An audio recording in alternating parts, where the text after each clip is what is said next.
Hoje eu sou diretora de marcas e projetos editoriais do UOL. Eu estou no UOL há 5 anos.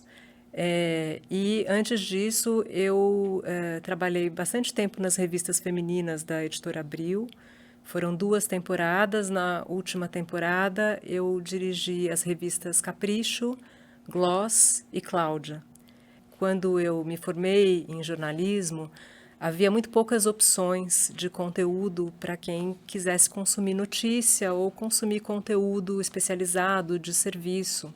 E aí, com o tempo, começam a surgir os concorrentes e o que começou a acontecer é que, além da concorrência, a gente começa a ver o surgimento de plataformas. Então, você tem não só a revista, mas você tem o site da revista. Você tem o site da revista, mas aí você tem o Orkut, em que você cria a comunidade da revista. Olha como eu sou antiga. E aí você começa a conversar com seus leitores por outros canais, como o ICQ, por exemplo, que era o WhatsApp daquela época. Então, e a gente evoluiu para o Orkut, Facebook, redes sociais, e cada dia surge uma nova rede social.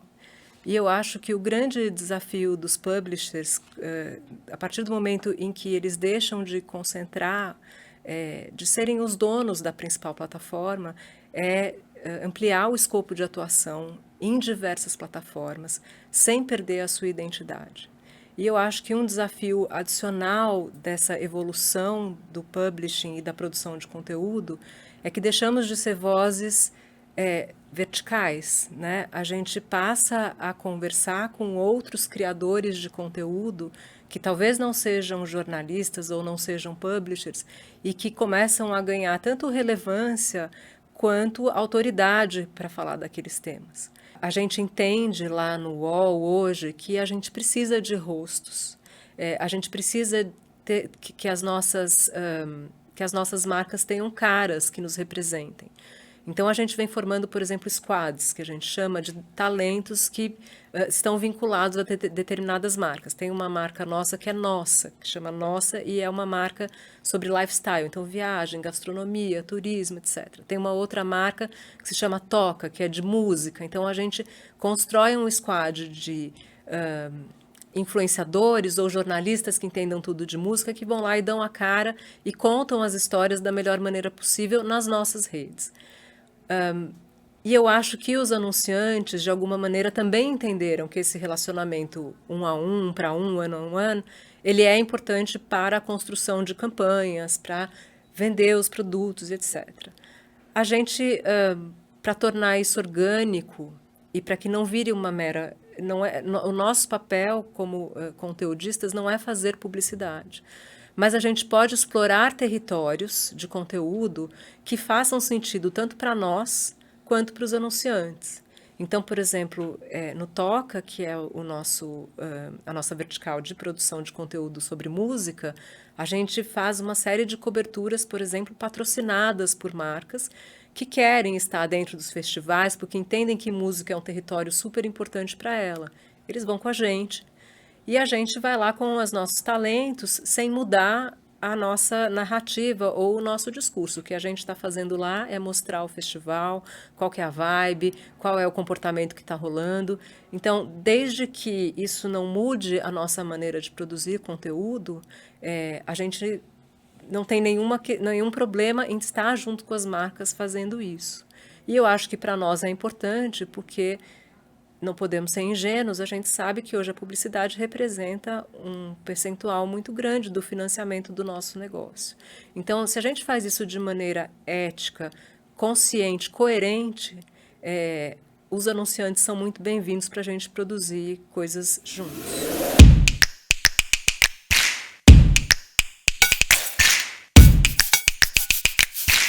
Eu acho que a principal questão está tanto nas conversas de alinhamento entre as duas áreas.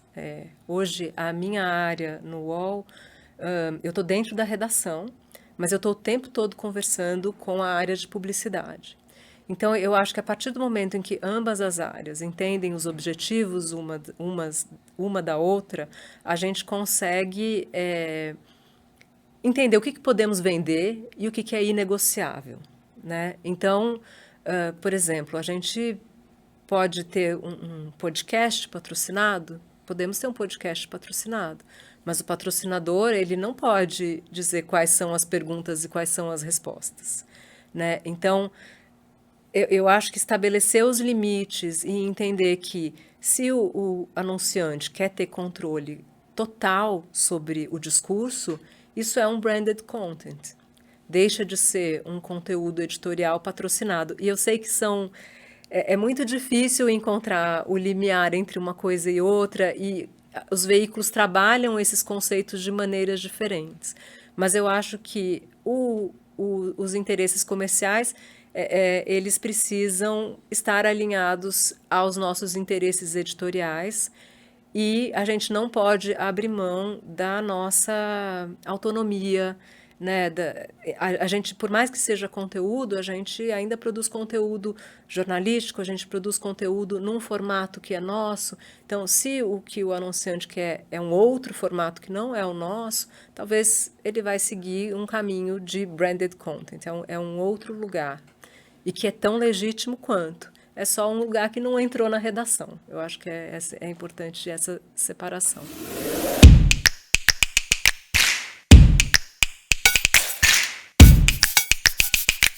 Eu estive, acho que em 4 edições do SXSW já, que é um festival de inovação que acontece lá em Austin, no Texas, todo ano, e que fala de um monte de tendências em áreas como saúde, futurismo, inteligência artificial, jornalismo e comunicação de forma geral. Acho que o que chama a atenção, o que me chamou a atenção nesses últimos anos, é acho que o primeiro é, de fato, como os publishers eles podem se movimentar em meio a esse ambiente em que o conteúdo acaba difuso em muitas plataformas.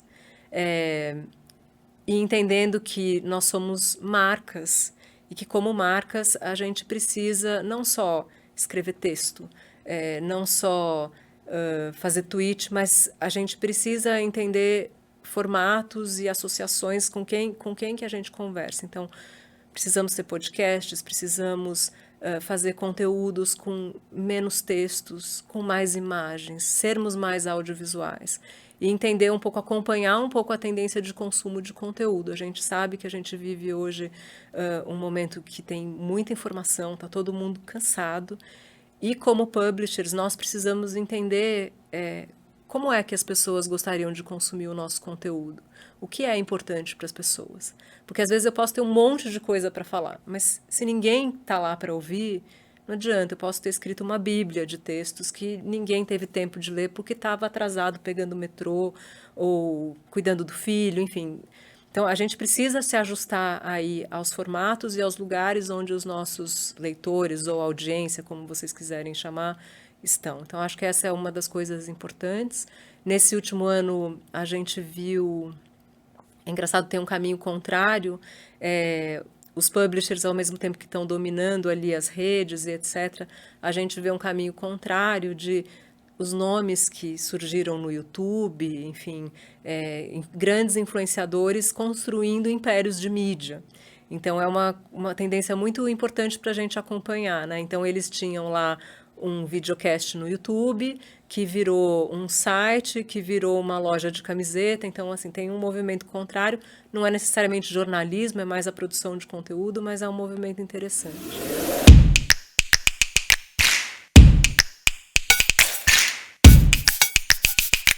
Quando a gente fala no SXSW, um dos principais assuntos é o futurismo, assim, e não é necessariamente de robôs e tal, mas é da gente conseguir antever o que vem por aí, né?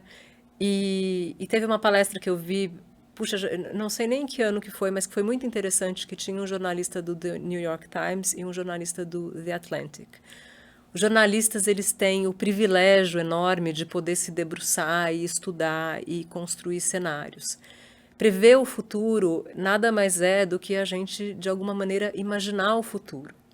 O jornalista, ele pode fazer isso com base em dados, com base em entrevistas, com observação e etc.